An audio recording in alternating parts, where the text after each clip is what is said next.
السلام علیکم ورحمۃ اللہ وبرکاتہ۔ الحمدللہ وکفا وسلام علی عبادہ الذین اصطفیٰ، اما بعد۔ محترم سامعین کرام، اللہ کے پیارے نبی صلی اللہ علیہ وسلم نے ایک حدیث کے اندر ہم تمام لوگوں کو 5 چیزوں کے بارے میں یہ آگاہ کیا ہے کہ 5 چیزوں کے آنے سے پہلے غنیمت سمجھو، ان کی قدر کرو۔ حضرت عبداللہ ابن عباس رضی اللہ تعالیٰ عنہ اس حدیث کے راوی ہیں۔ وہ کہتے ہیں کہ اللہ کے نبی صلی اللہ علیہ وسلم نے فرمایا، اغتنم خمسا قبل خمس، 5 چیزوں کو غنیمت سمجھو 5 چیزوں کے آنے سے پہلے۔ آپ صلی اللہ علیہ وسلم نے فرمایا، شبابک قبل حرمک، جوانی کی قدر کرو، جوانی کو غنیمت سمجھو اس سے پہلے کہ تم بوڑھے ہو جاؤ۔ بڑھاپے کے آنے سے پہلے جوانی کی قدر و قیمت کو سمجھو، جوانی کی غنیمت کو سمجھو۔ میرے بھائیوں، ہم حدیث کے اس ٹکڑے پر غور کریں کہ اللہ کے نبی صلی اللہ علیہ وسلم نے جوانی کو ہائی لائٹ کیا اور ہم تمام لوگوں کو اپنی جوانیوں کی قدر کرنے کی اللہ کے نبی نے تلقین کی۔ کیا مطلب؟ غنیمت سمجھو، اس کا مطلب کیا ہے؟ اس کا مطلب یہ ہے کہ جب تک تمہارے پاس جوانی ہے تب تک اللہ کے لیے اپنی جوانی کو لگاؤ، تب تک اپنی جوانی کو اللہ کے راستے میں وقف کر دو۔ یہ جوانی کا مطلب ہے۔ اور یہ جوانی کا جو مرحلہ ہوتا ہے یہ بڑا طاقت والا مرحلہ ہوتا ہے، تندرستی اور صحت والا مرحلہ ہوتا ہے۔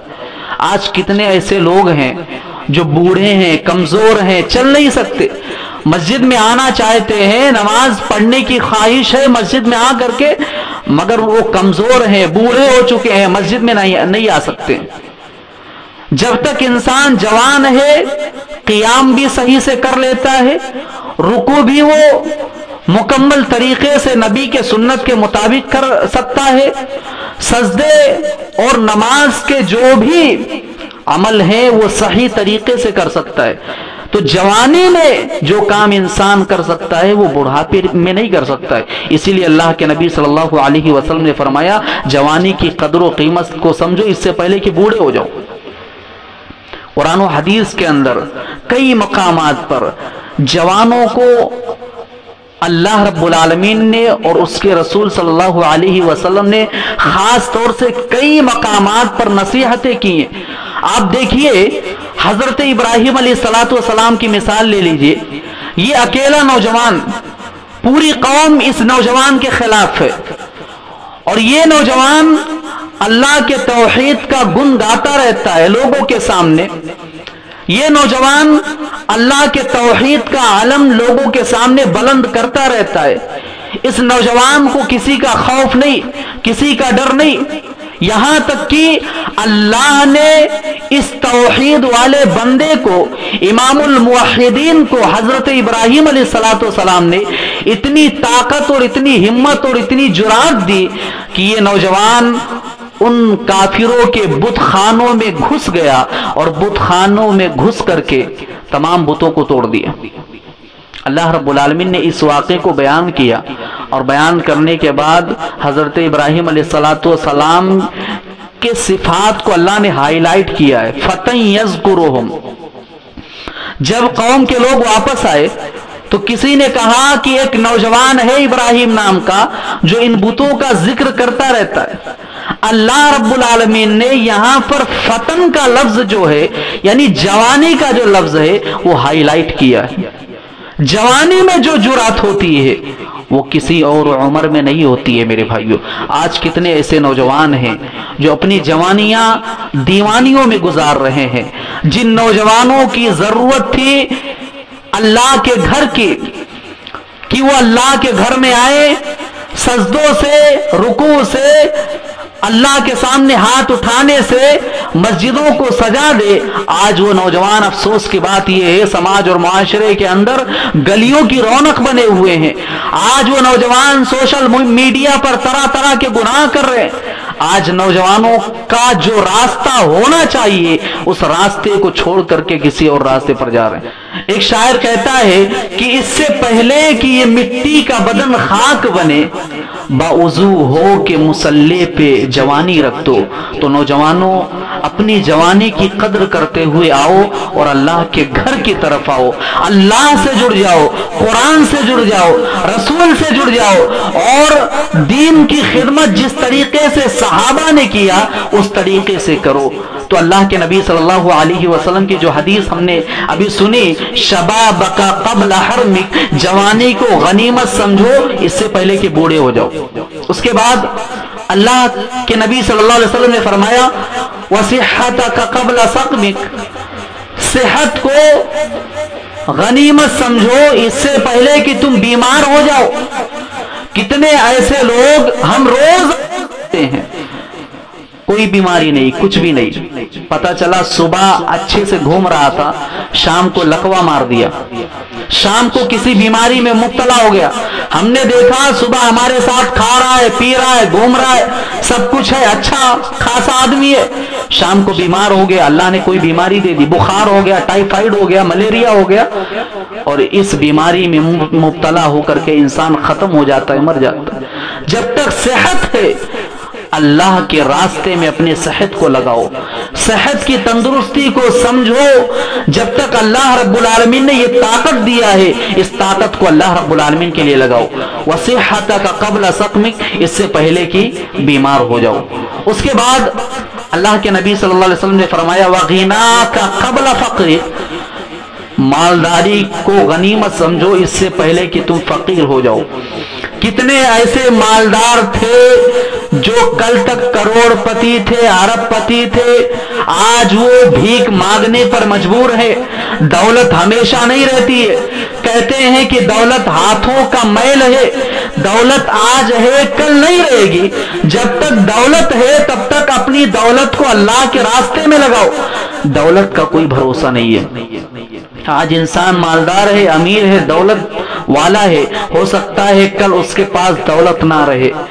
کتنے ایسے امیر تھے، ان کا روب تھا، ان کا دبدبہ تھا، سماج اور معاشرے کے اندر ایک اسٹیٹس، ایک عزت تھی ان کی، آج نہیں ہے. کیوں؟ کیونکہ ان کے پاس دولت نہیں ہے. یہ دولت جب تک ہے تب تک اس دولت کو غنیمت سمجھو، اللہ کے راستے میں خرچ کرو. آج ہمارا معاملہ کیا ہے؟ کبھی اگر مسجدوں کے میناروں سے آواز آ جائے یا مصلی پہ کھڑے ہو کر کے کوئی اللہ کے گھر کے لیے یا مدارس کے لیے اعلان کر دے، ہمارا معاملہ یہ ہے، ہم یہ جواب دیتے ہیں کہ ہمارا بزنس نہیں چل رہا ہے، ہمارا تجارت نہیں چل رہا ہے. مگر ہم نے کتنے ایسے لوگوں کو دیکھا ہے جب اللہ کے دینے، اللہ کے راستے میں دینے کی باری آتی ہے تو ہم پیچھے ہٹ جاتے ہیں. مگر دنیا کے معاملے میں کھیت لکھوانا ہو، پلاٹ لینا ہو یا فلیٹ لینا ہو یا گھر لینا ہو، اس معاملے میں ہمارے پاس پیسہ ہے، سب کچھ ہے، مگر اللہ کے راستے میں دینے کی باری آتی ہے تو ہم اپنے مال کو چھپاتے ہیں. میرے بھائیوں، صحابہ نے جب اللہ کے نبی صلی اللہ علیہ وسلم نے قرآن کی آیتیں سنائی صحابہ کو، تو صحابہ نے اپنے باغات کو اللہ کے راستے میں وقف کر دیا، اپنی زندگی کی ساری کمائی ہوئی دولتوں کو اللہ کے راستے میں لٹا. کیا صحابہ بیوقوف تھے؟ نعوذ باللہ. ہم صحابہ کو بیوقوف سمجھتے ہیں کہ صحابہ نے سب کچھ لٹا دیا مگر دین کو بچا لیا، اللہ کی محبت کو بچا لیا. نہ، صحابہ بیوقوف نہیں تھے، صحابہ بڑے ہوشیار تھے. انہوں نے دنیا کو جانے دیا مگر آخرت کو انہوں نے بچا لیا. اس کے بعد چوتھی چیز اللہ کے نبی صلی اللہ علیہ وسلم نے فرمایا وَفَرَاغَكَ قَبْلَ شُغْلِكَ، وقت کی قدر و قیمت کو سمجھو اس سے پہلے کہ تمہارا وقت ختم ہو جائے.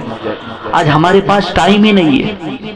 جس اللہ نے ہم کو پیدا کیا، جس اللہ کی دی ہوئی ایک ایک سانس ہمارے پاس ہے، اللہ نے ہمیں ایک ایک سانس مہیا کیا، جس اللہ نے پانی برسایا، کھیت میں اناج پیدا ہوا، جس اللہ رب العالمین نے ہمیں روزیاں دی، جس اللہ رب العالمین نے ہمیں کان دیے، ناک دی، ہمارے 2 ہاتھ ہے، 2 پاؤں ہے، یعنی زندگی کے ہر مرحلے میں جس اللہ نے، جس خالق نے، جس مالک نے، جس رازق نے ہمیں تمام نعمتوں سے فراہم کیا، آج اس اللہ کی عبادت کرنے کے لیے، آج اس اللہ کی بندگی کرنے کے لیے، آج اس اللہ کی شکر گزاری کرنے کے لیے 24 گھنٹے میں 5 مرتبہ ہمارے پاس ٹائم ہی نہیں ہے۔ افسوس کی بات ہے۔